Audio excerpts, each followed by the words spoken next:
Hello అండి. Welcome to my channel. ఈ వీడియోలో మీకు ఎంతో టేస్టీగా ఉండే పాతకాలంలో చేసే కుడుములను ఏ విధంగా చేసుకోవాలో చూపిస్తాను చూడండి. చాలామంది కుడుములని బియ్యం పిండితో చేసుకుంటారు. కానీ నేను చెప్పిన విధంగా చేసుకోండి. చాలా టేస్టీగా ఉంటాయండి. నిజం చెప్తున్నా, మళ్ళీ మళ్ళీ తినాలనిపిస్తది ఈ విధంగా చేసుకుంటే.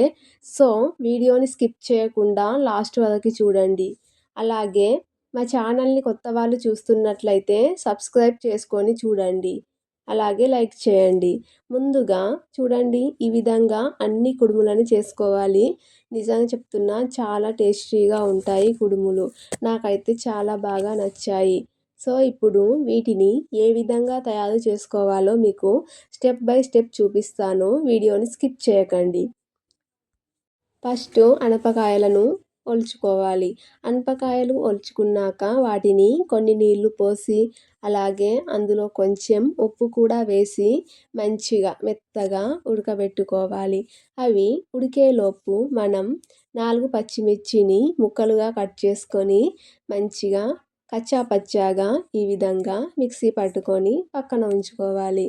చూడండి, ఇప్పుడు అనపకాయలు మంచిగా ఉడికినాయి. మంచిగా మెత్తగా ఉడికినాయి. ఈ విధంగా ఉడకబెట్టుకోవాలి. ఇప్పుడు మనం ఒక బౌల్ పెట్టుకొని ఒక గ్లాస్ వాటర్ పోసుకోవాలి. కొద్దిసేపు వాటర్ని మూత పెట్టి ఉంచాలి. ఈ విధంగా వాటర్ బాగా మరగాలి. ఇప్పుడు మరుగుతున్న వాటర్లో 1 కప్పు బియ్యం పిండి, 1 కప్పు ఇది మక్కపిండి. మక్కపిండి వేసుకోండి, చాలా టేస్టీగా వస్తాయి కుడుములు. సో, కంపల్సరీ మక్కపిండి వేసుకోవాలి. అలాగే ముందుగా గ్రైండ్ చేసి పెట్టుకున్న మిర్చి పేస్ట్ కూడా వేసుకొని బాగా కలుపుకోవాలి. కొంచెం మిర్చి పేస్ట్ ఎక్కువనే వేసుకోండి. స్పైసీగా ఉంటేనే కుడుములు బాగా తినాలనిపిస్తుంది. ఇప్పుడు ఇంకొక బౌల్లోకి పిండి మొత్తాన్ని తీసుకొని అందులో ఉల్లికాడలు, ఉడకబెట్టి పెట్టుకున్న అనపకాయ గింజలు, అలాగే కొంచెం కొత్తిమీర, ఉప్పు వేసి మంచిగా కలుపుకోవాలి. పిండి వేడి వేడిగా ఉన్నప్పుడే బాగా కలుపుకోవాలి.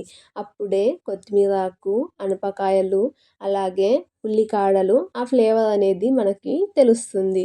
సో, బాగా కలుపుకోండి. మంచిగా మిక్స్ అవ్వాలి పిండి. ఈ విధంగా మంచిగా కలుపుకొని ఈ విధంగా ముద్దలాగా చేసుకోవాలి. ఇప్పుడు మనం కలుపుకున్న మొత్తం పిండిని ఈ విధంగా మనకు కావలసిన సైజులో ఈ విధంగా ముద్దలుగా చేసుకోవాలి. చూడండి, ఈ విధంగానే చేసుకోండి. ఇప్పుడు చాలామంది ఇడ్లీలాగా రౌండ్గా చేసుకుంటున్నారు. అలా కంటే ఈ విధంగానే చేసుకుంటే కుడుములు చాలా బాగా వస్తాయి. చూడండి, అన్నీ కూడా ఇదే విధంగా చేసుకోవాలి. కుడుములంటేనే ఈ విధంగా చేసుకోవాలి. మళ్ళీ మళ్ళీ చెప్తున్నా, నిజంగా చాలా అంటే చాలా టేస్టీగా ఉంటాయి. అన్ని కుడుములని ఈ విధంగా చేసుకోండి. ఇప్పుడు మనం ఈ విధంగా చేసుకున్న కుడుములన్నింటినీ ఇడ్లీ ప్లేట్లు తీసుకొని అందులో ఒక్కొక్కటిగా ఈ విధంగా పెట్టుకోండి. అన్ని ఇడ్లీ ప్లేట్స్లలో ఈ విధంగా పెట్టుకోవాలి. ఇప్పుడు ఇడ్లీ ప్లేట్లను బాగా ఎసరు వచ్చిన నీటిలో ఈ విధంగా నీళ్లు బాగా మరుగుతూ ఉండాలి. అందులో ఇప్పుడు ఇడ్లీ ప్లేట్స్ని ఒక్కొక్కటిగా ఈ విధంగా పెట్టుకోవాలి.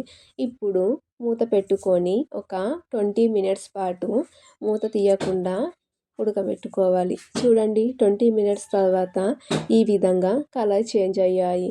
మంచిగా ఉడికిపోయాయి కుడుములు.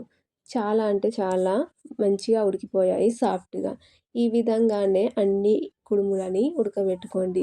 కొంచెం పచ్చిమిర్చి అలాగే కొత్తిమీర ఆకు ఎక్కువగా వేసుకొని చేసుకోండి. చాలా అంటే చాలా టేస్టీగా వస్తాయి.